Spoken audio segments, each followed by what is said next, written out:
حضرت امام احمد بن حنبل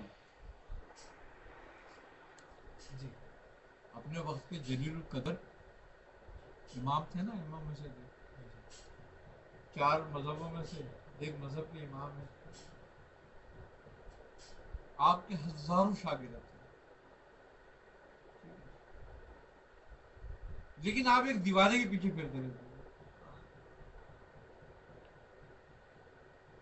اور وہ دیوانہ کبھی اس روڈ پہ بیٹھا، کبھی اس فٹ پاتھ پہ بیٹھا، کبھی وہاں بیٹھا، کبھی یہاں بیٹھا، کبھی کہیں بیٹھا ہوا ہے، کبھی وہ بازار میں بیٹھا ہوا ہے. آپ ان کو ڈھونڈتے پھرتے ان کے پیچھے پیچھے، اور جہاں وہ مل جاتے تھے ایک بار جواری جوا کھیل لے، وہ وہاں بیٹھے ہوئے. امام احمد بن حنبل نے دیکھا، وہیں جا کے کھڑے ہو گئے. شاگردوں کو بڑا کلف ہوا.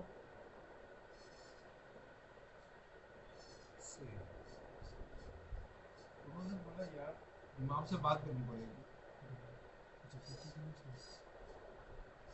کہ ایسا کیوں کرنا.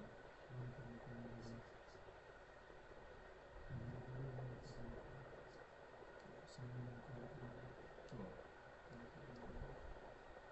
انہوں نے امام سے کہا کہ یا امام،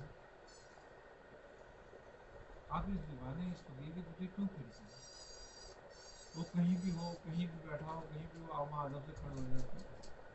آپ کی اتنی عزت ہے، مملکتوں میں آپ کی عزت ہے، اور دور دور سے دنیا کی مملکتوں سے لوگ آپ کی خدمت میں حاضر ہوتے ہیں، آپ کی شاگردی اختیار کرتے ہیں. آپ مسکرائے. آپ نے کہا اچھا بتاؤ میری عزت کیوں کرتے ہو؟ انہوں نے کہا جی آپ صاحب علم ہیں اور اس وقت فقہ و شریعت کے بہت بڑے عالم ہیں، آپ یکتا زمانہ ہے اپنے وقت میں.